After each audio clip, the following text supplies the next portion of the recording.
Business owner, particularly in the hospitality business, you might like to stick with me because I'm going to show you how you should be marketing your cafe or restaurant or hotel. Okay, let's just say you're a business owner and you're in the hospitality or travel game. And even if you're not, I think you're probably going to find this interesting. As if I'm going to say anything else. I think it's interesting anyway. I don't care if you don't. I had a client. By the way, my name is John Dwyer and my business is the instituteofwow.com. We are a marketing advisory business. Now, I had a client a little while back who owned a cafe cum restaurant at Sanctuary Cove. Now, Sanctuary Cove is a gated upmarket community on the Gold Coast. I'm sure you've probably heard of it. And in Sanctuary Cove, they have a little village environment which has upmarket fashion stores and eateries, okay, restaurants and cafes. This particular one was called Cafe Saint-Tropez. And the owner of the business, Steve Fenton, said to me, look, is there any chance you could just help me, get more sales? I said, sure. So I had a look at the business and I'm going to show you the sign that he had outside this beautiful, beautiful cafe. It's on your screen right now. You'll see there.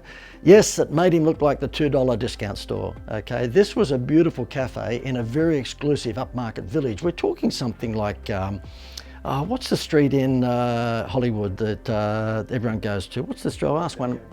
Rodeo Drive, yeah, my crew here are telling me.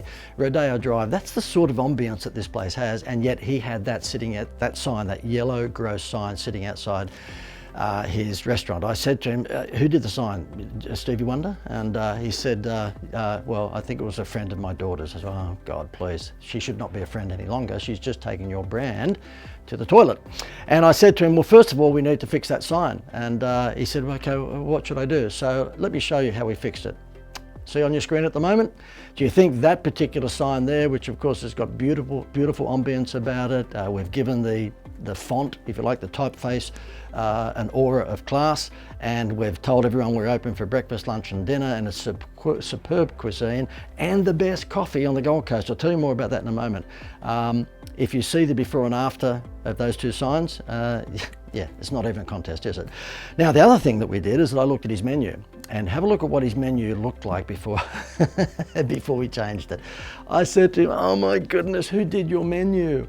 Again, it was the friend of the sister-in-law or daughter-in-law or son-in-law, usual stuff. We've all got relatives who are website designers or graphic artists, don't we? And normally they're awful. So I said, look, why don't you just run away from your relatives? They're trying to destroy your business. How about we fix this? So therefore, what you see on your screen at the moment, which was his breakfast menu, have a look at what we did for it. Or with it, we changed it to what you can see now. The before and after is quite stunning. We made sure that I said to him, what are the most profitable lines on your menu? And he said to me, well, it's this, this, this, and this. I said, okay, well, they're the ones that we'll show the photographs of. So, obviously at the end of the day, if you've got items on your menu that you've got bigger margins, then let's sell those ones. Did the same thing for lunch. Okay, so you'll see the difference in the lunch menu. And we did the same for dinner. Have a look at the stunning difference. I've got to show you the coffee menu because it was a cafe.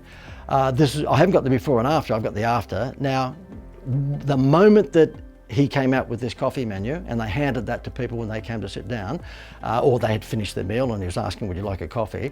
Do you know, just with that. Now, the artwork for each one of those menus came in at about $150. Right? So $150 multiplied by breakfast, lunch and dinner, there's whatever that is, $450. And then the coffee one that you see on the screen at the moment, I think that was even less. So for an expenditure of $500 or $600, guess what? His trade for breakfast, for lunch and for dinner within 1 week of having the new menus went up 80%. It was 80 something percent. We're talking almost doubling his turnover, by the way, just by changing the damn menus.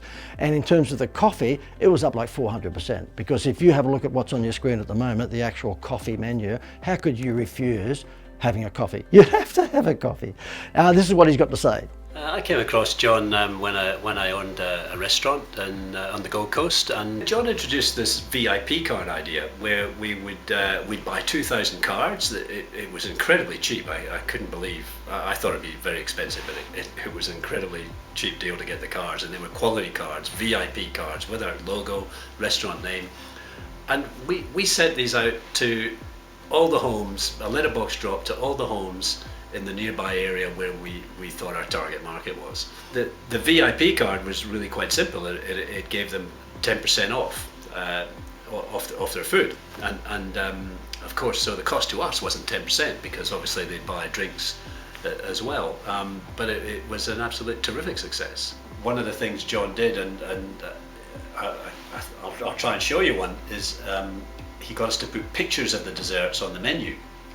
Well, this worked a treat, and you know, people would look at the picture, and we had one dessert which was the pancakes with ice cream.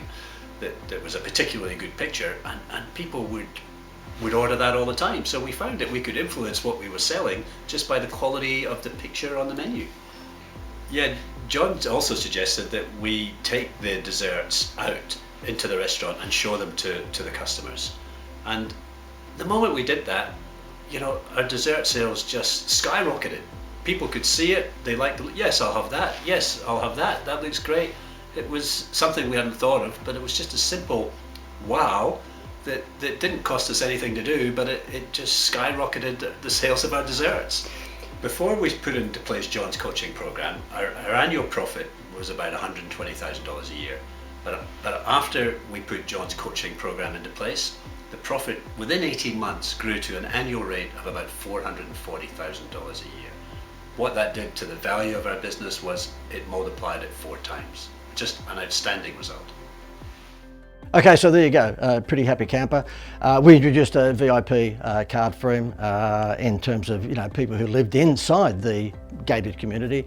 They were given special offers. Okay, the thing is that if you want people to feel that they're special, then you've got to treat them special. And so therefore, if you're inside the gated community of this, you know, wonderful Beverly Hills, you know, California style environment, then you should treat the people inside there who are more than likely going to be your most, you know, regular customers with special treatment. Give them a VIP card. So that was distributed in the letterboxes of all these people, and of course, you know, he benefited greatly because they would come to him instead of any of the other cafes in the area.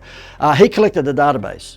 Okay, and by doing that, in other words, I said to him, look, just get the waiters and the waitresses, give them 50 cents for every time they actually, you know, collect someone's data, which is name, email, and phone number, mainly phone number.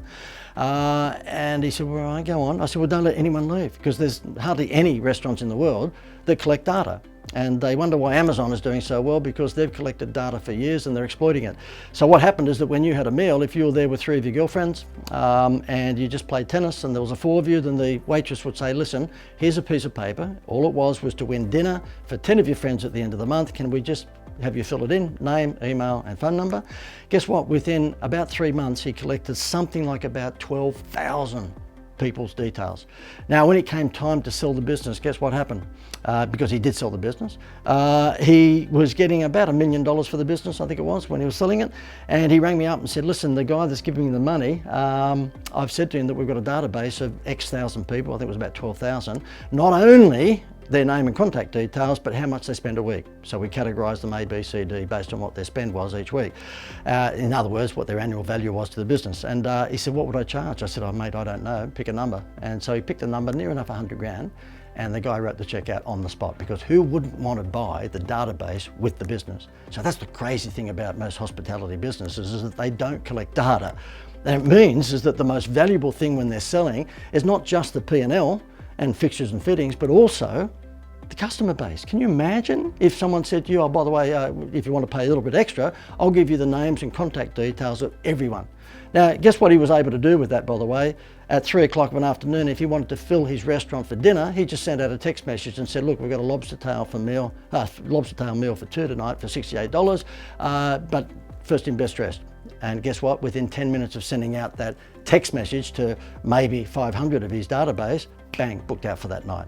You can't do that if you don't have their details. So yeah, my message to you, if you're in that game, if you're in the hospitality or restaurant game, collect data and exploit it through SMS marketing. If you're interested in knowing more about incentive-based marketing, you'll see a link above or below me here. Jump onto that and have a look at this incredible incentive of a free holiday that we've got at the moment. I won't go on about it. I've given you a lot of good content, but of course you have to forgive me if there's a pitch at the end. If you're interested in knowing more about this stuff, just click the link above me or below me. Hope you enjoyed it.